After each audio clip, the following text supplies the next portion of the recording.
Are you ready to get wild and crazy, old bastard?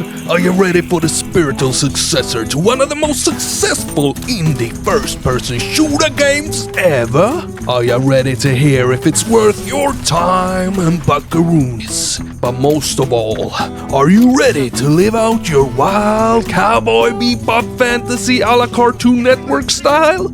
You have no idea what I mean with that, right? Oh well, I'm here today, my partner, to prepare you for the wild ride ahead. My name, partner, is Slim Bratsky, the brutal indie games lover, the boomer shooter dad, the guy who's going to be stuck in your head from the first time you see one of his videos. Now let's do this.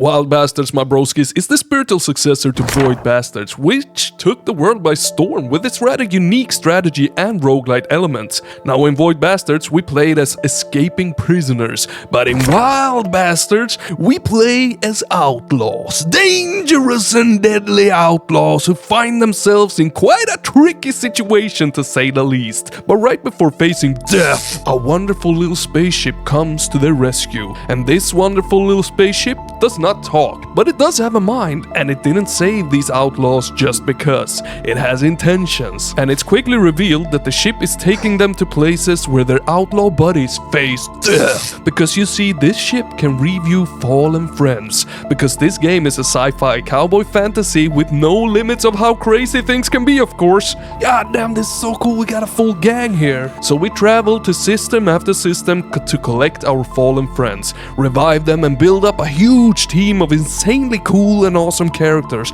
all that play extremely different from one another, each with different weapons, movement sets, skills, and amount of health and shield. McNeil thinks you're just running, but I figured where you're running to. But again, my friends, I want to emphasize here how superbly awesome these characters are. In between missions and even during missions, you will hear and see them talk to each other, and they're so insanely well written, and their dialogue really catches on to you fast. It doesn't take long at all to start liking these characters and get super invested in their mission, all thanks to the superb writing and character designs. Porcupines is prickly like. Maybe she got carried away with that gallon she carried.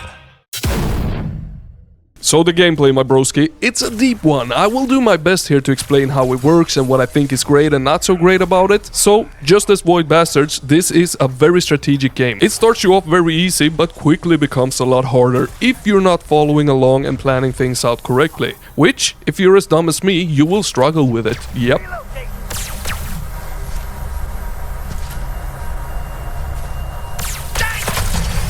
Now, as I mentioned, we travel from system to system, and each system gets bigger and tougher the further that we progress. But so do we. Seeing as the game is rocking some light roguelite elements, not everything is reset after you die. You actually get to keep your levels and abilities and unlocked characters as an example. And thank the freaking gaming gods for that, otherwise I would have lost my hair out of frustration. Wait a minute here.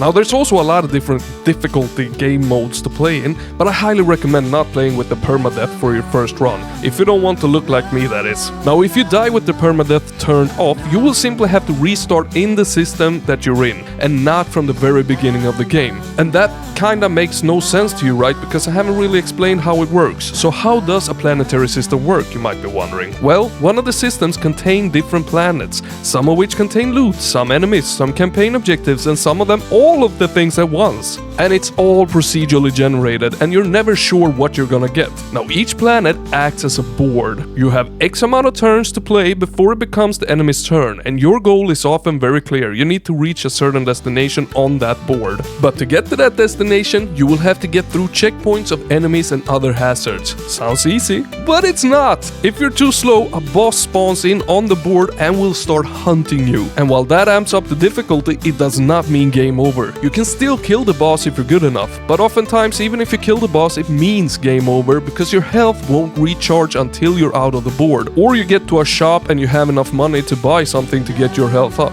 So in other words, say that a boss spawned, you killed it and you lost 80% of your health. That means you have to play and kill everything else on the board with 20% of health left. If you're not extremely lucky and run into a shop where you can actually buy more health, if you have money for it, that is. In other words, it never happened to me because I'm not that lucky. But without going into extreme detail on how it's played, I think you get the kind of general gist of it now. If you have any questions, drop a comment down below, I will help you out so that you can understand everything. And I really just did give you the general gist here. There is actually a lot more depth to it than that, with teleporters, certain buffs, pickups on each board, and the further in you get, the more things that just appears everywhere. And honestly, I really like this aspect. It makes it feel fresh all the time. It feels like every time you're starting to familiarize yourself with the game and its mechanics, something new that changes it up is introduced. And it's not done lightly, it's done really hefty and really well.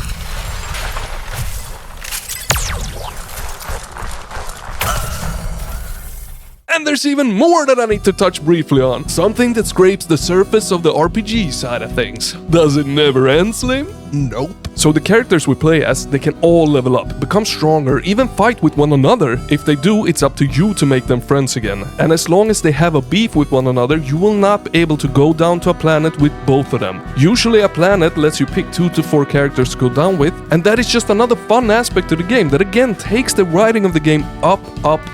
Now I told you that the game is deep, didn't I? I can't even remember if I did, but let me say it again. This game goes deep. It wants you to immerse yourself in it. It wants you to think, strategize, and take it slow. And I have even one more aspect that shows this, and that is the mods. Mods are temporary upgrades that you can find in a system to boost your characters that you landed with. And once you clear the system or you die, these mods are gone. But those you find usually can give you an insane boost in certain aspects and really make something that feels impossible very much possible. Now they're not easy to come by, however. You can buy them in mod shops, which are not hard to find, but sometimes they're just nowhere to be found. But that is not the biggest problem. They're so expensive, and money is scarce in this game. And I'm not talking about money that you only need for mods, I'm talking about money that you need for other things as well. So weighing in the risk versus reward can be a bit tricky, and I actually wish that money wasn't as scarce as it is in this game. I was actually constantly stressing out over it, and mayhaps the balance is a bit off here. A bit more money would have made it more fun to experiment with other things. I mean, even if you had a little bit more money, you still have to take the risk to get to the mod shop. There might be 2 checkpoints in the way of just that mod shop,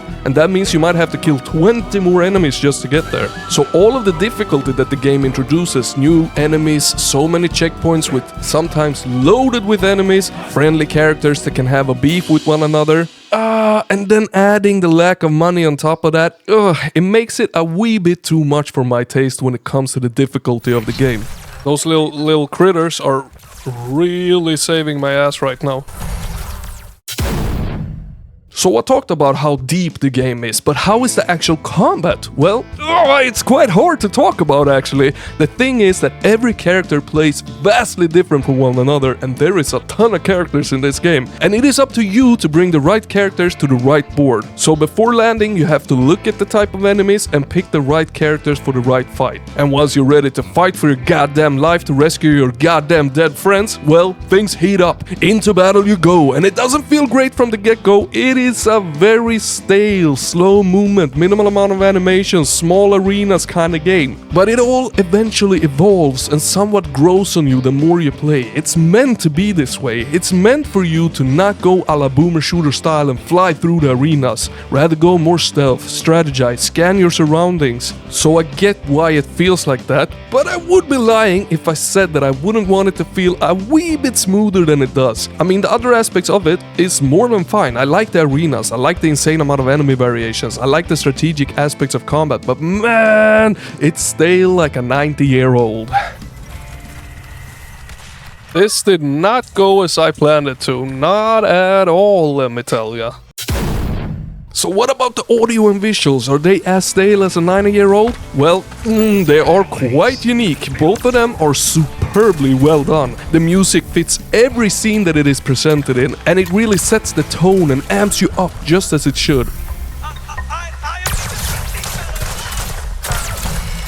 These damn contraptions is all over the place. The graphics, on the other hand, is, well, it's colorful. It's rocking that Cartoon Network early 2000 style to it, and while I do really like it, I think it's awesome, I simply can't let go of the thought if this would have gone for more Proteus style of graphics, or heck, even more modern with proper textures and geometry. How much would that take the game to the next level? How much more immersed would I have become? I can't answer it, but I rarely think like this when looking at games graphics at all, but I can't help myself with this game. Everything is super cool, the characters, the environments, the ship, but they are all so childishly cartoony that it kinda ruins the vibe for me just a little bit. But please, let me know your thoughts on the graphics down in the comments. Let's discuss it in a respectful way, alright? My turn.